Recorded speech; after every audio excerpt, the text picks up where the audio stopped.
ये है कि एक लीडर चुनना है हमें, जो आज़ादी के बाद से अभी तक मुसलमानों ने अभी तक कोई भी लीडर अपना नहीं माना, किसी को भी अपना लीडर नहीं माना। आज़ादी के आज 72-73 साल हो गए, लेकिन मुसलमानों ने अपना रहबर किसी को नहीं माना। अगर मुसलमान अपना रहबर मान लिए होते तो शायद आज जो हमारे सदर बैरिस्टर असदुद्दीन ओवैसी साहब बराबरी की बात कर रहे हैं, ये करने की जरूरत नहीं पड़ती।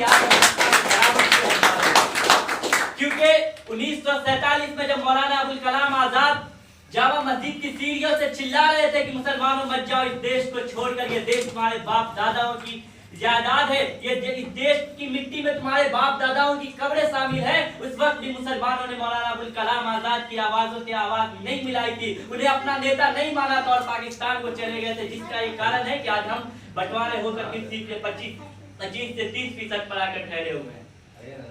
शायद आज हम वो 25-30% नहीं, आज हम इस देश में 50% होते अगर मौलाना अबुल कलाम आजाद को हम अपना लीडर मान लिए होते।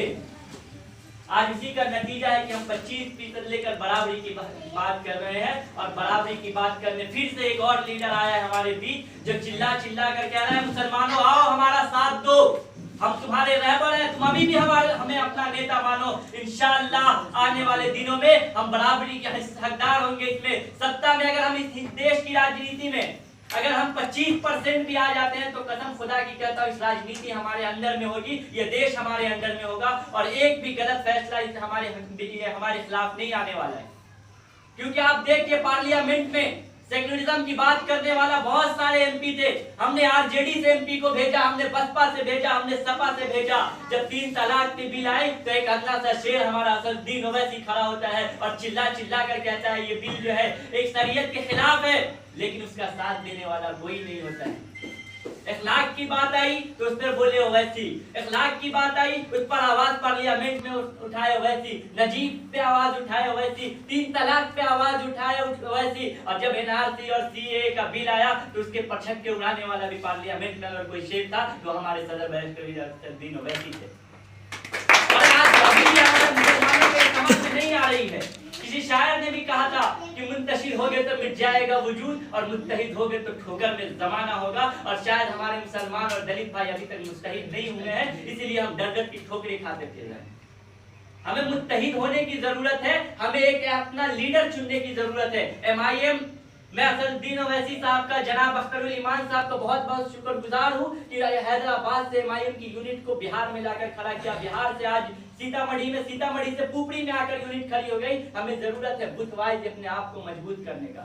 अगर कोई पंचायत अध्यक्ष है तो अपने पंचायत को मजबूत करे, कोई वार्ड अध्यक्ष है तो अपने वार्ड को मजबूत करे, कोई अगर प्रखंड अध्यक्ष है तो अपने प्रखंड को अध्यक्ष को मजबूत करे। कल मेरा एक भाई मिल रहा था, कह रहा था यहाँ से कैंडिडेट ही नहीं आएगा तो क्या फायदा है एमआईएम से जुड़ने से। फिर मैंने उन्हें समझाया जनाब जहां हमारा कैंडिडेट आएगा इंशाअल्लाह वहां हम किंग बनेंगे, और जहां हमारा कैंडिडेट नहीं होगा हम वहां किंग मेकर बनेंगे। हमारा कैंडिडेट नहीं है, लेकिन हमारे पास अगर 100-150 मेंबर हैं तो हम फिर सदर साहब से मिलकर ये फैसला तो ले सकते हैं कि अगर 10 कैंडिडेट सुल्तानपुर विधानसभा से खड़ा हो रहा कैंडिडेट, हमारे लिए कौन सा कैंडिडेट अच्छा होगा, कौन सा कैंडिडेट बेटर होगा। हम 100-150 200 250 मेंबर के साथ उनका सपोर्ट कर उनको किंग मेकर तो बना सकते हैं, बन सकते हैं। हम नहीं मानते किसी पार्टी को, हम नहीं मानते आरजेडी को, हम नहीं मानते सीपीएम को, जो भी पार्टी है अभी हमारे लिए सबसे अहम पार्टी है तो ऑल इंडिया मजलिस इत्तेहादुल मुस्लिमीन है। इस देश में अगर कोई हक की आवाज अभी उठा रहा है, और चाहे वो किसी मुद्दे पे हो, दलित के लिए आवाज उठा रहा है तो बैरिस्टर असदुद्दीन ओवैसी साहब है, और हमें उनके नेतृत्व में काम करना है और पूरी मजबूती के साथ काम करना है। हमें ये नहीं देखना है कोई बड़ी पार्टी है, कोई अगर कोई आपको कह दे छोटी मोटी पार्टी इसका क्या हिस्सा बनना, उस वक्त आप उन्हें समझाइए जनाब ये छोटी पार्टी नहीं, इस देश की तीसरी सबसे बड़ी पार्टी है।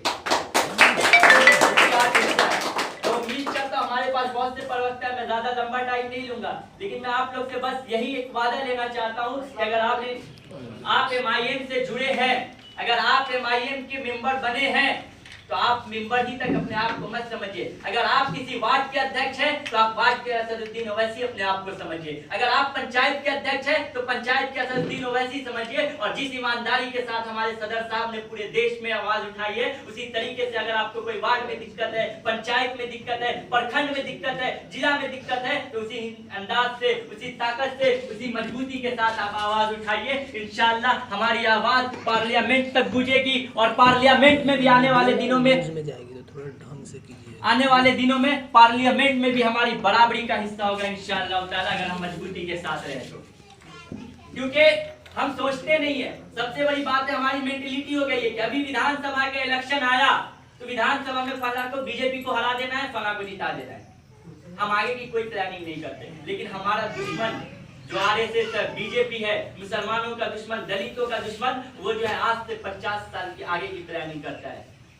अगर वो हड़बड़ा गया होता, आजादी के बाद पहली बार उसकी हुकूमत जो इस देश में आई है, इतनी मजबूती के साथ आई है, वो इतनी आसानी के साथ उसकी हुकूमत नहीं आई है। आजादी के बाद से ये प्लानिंग चालू थी कि इस देश में इस तरीके से मजबूती की सरकार लाओ कि कहीं ना कहीं जो हमारे मन में है उस तरीके से हम मनमानी कर सके, लोगों को तोड़ सके, अपने आप का बिल पास कर सके, जो मन में है वो बिल पास कर सके। इसीलिए उन्होंने 50 साल तक इसके लिए अपने आप को थामा, सहमा, प्लानिंग की। लेकिन हम मुसलमानों में, दलितों में एक हड़बड़ाहट टाइप की समाई हुई है कि अभी तो कैंडिडेट ही नहीं आ रहा, हम क्यों साथ दें। जनाब अभी से आप मजबूत कीजिए, आने वाले 15 सालों में, 20 सालों में अगर ये पार्टी इतनी मजबूत कीजिए इसको कि बिहार में, अगर आप सोचिए ना कि 14% यादव, 22% मुस्लिम का सपोर्ट लेकर जब आरजेडी का कोई सीएम बन सकता है, तो क्यों ना 22% मुस्लिम, 14% यादव का सपोर्ट लेकर अपना सीएम बन सकता है। कब तक आप दूसरे का झंडा धोते रहेंगे जनाब? अपने हाथों में आपने आरजेडी का उठाया, कांग्रेस का उठाया, कब तक दूसरे की गुलामी करते रहेंगे? ये वक्त गुलामी का नहीं है, ये वक्त है गुलाम बनाने का। और इंशाअल्लाह अपने आपके हाथ में भी एक नया झंडा आ रहा है, जो बिहार में लगभग 2015 से ये आवाज गूंज रही है जनाब अख्तरुल ईमान साहब की। आपको अब अपने हाथों में एमआईएम का झंडा लीजिए और आप अपने रहबर को खुद चुनिए। आप मजबूत रहबर चुनिए, आप ऐसा रहबर चुनिए जो आज अगर पार्लियामेंट में एक असदुद्दीन ओवैसी साहब बिल के परछक्के उड़ाता है, तो वैसा वैसा पार्लियामेंट में आप 10 एमआईएम के मेंबर ऑफ पार्लियामेंट भेजिए, जितने बिल के टुकड़े करे कि बीजेपी और भाजपा वाले जो भी अपोजिशन वाले हैं उनके बिल के टुकड़े चुनते चुनते उनके 5 साल बीत जाए। पूरी मजबूती के साथ हमें काम करना है। एमआईएम जिंदाबाद, अख्तरुल ईमान साहब जिंदाबाद, सदर असदुद्दीन ओवैसी साहब जिंदाबाद। इससे हमारे बीच मौजूद है प्रखंड महासचिव नसरुल्लाह गाजी साहब, उन्होंने आवाज देता अपनी बात। बिस्मिल्लाहिर्रहमानिर्रहीम, अस्सलाम वालेकुम रहमतुल्लाहि व बरकातहू। हर समत मचलती किरणों ने अब खूने शबे गम तोड़ दिया, अब जाग उठे हैं दीवाने, दुनिया को जगा के दम लेंगे। ये बात आया है दुनिया पर, हम फूल भी हैं तलवार भी हैं। ये बात आया है दुनिया पर, हम फूल भी हैं तलवार भी हैं।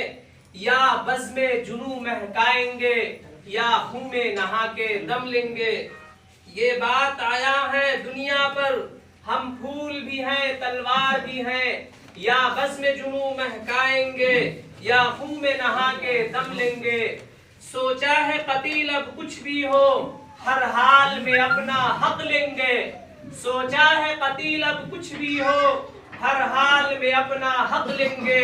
इज्जत से जिए तो जी लेंगे, वरना जामे शहादत पी लेंगे।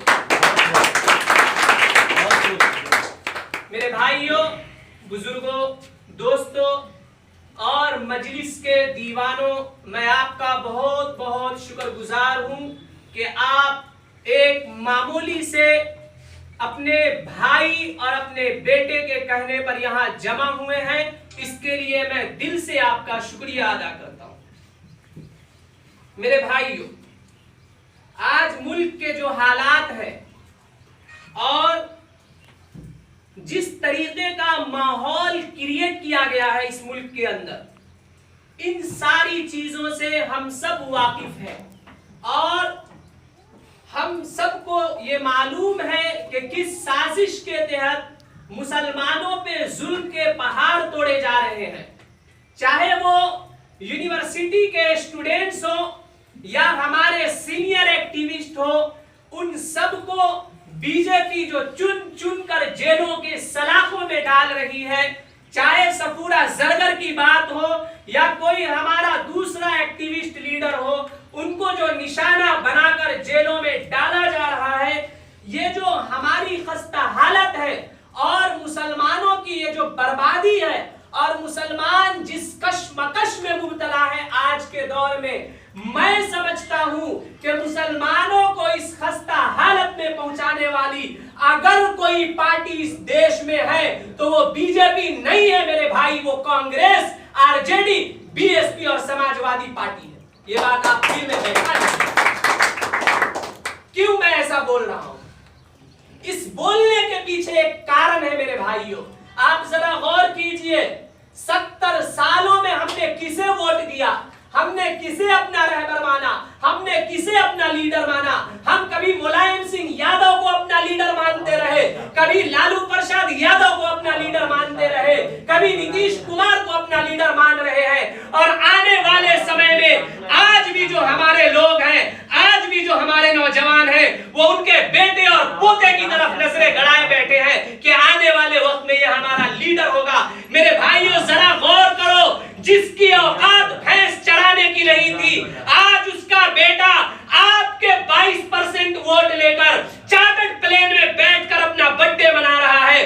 जिसकी औकात साइकिल चढ़ने की नहीं थी, जी उसकी औलाद आज एक्स सीएम बना बैठा है और चार्टर्ड प्लेन में सफर करता है, तो ये आपके वोट की वजह से है, नहीं तो इनकी औकात भैंस चढ़ाने की नहीं।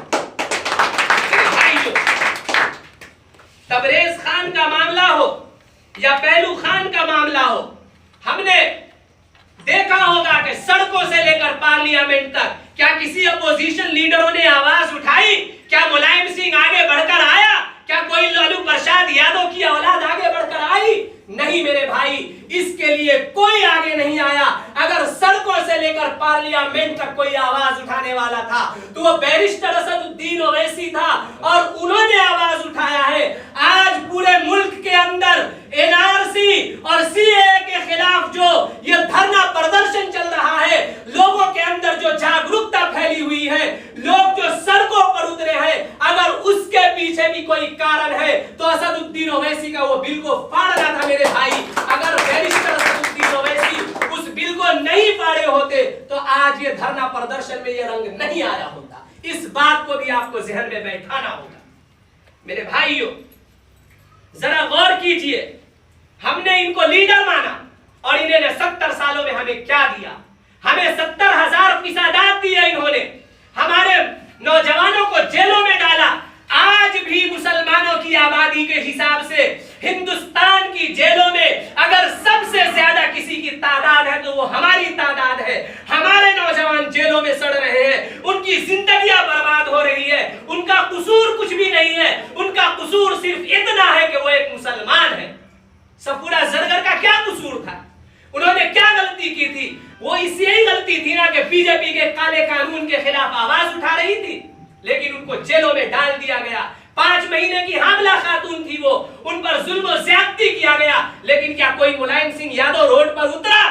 क्या कोई लालू प्रसाद की औलाद रोड पर आई? क्या कोई नीतीश कुमार रोड पर आया? अगर रोड पर कोई उतरकर आवाज उठाया है तो वो बैरिस्टर असदुद्दीन ओवैसी साहब है मेरे भाई। आपको इन बातों को याद रखना होगा।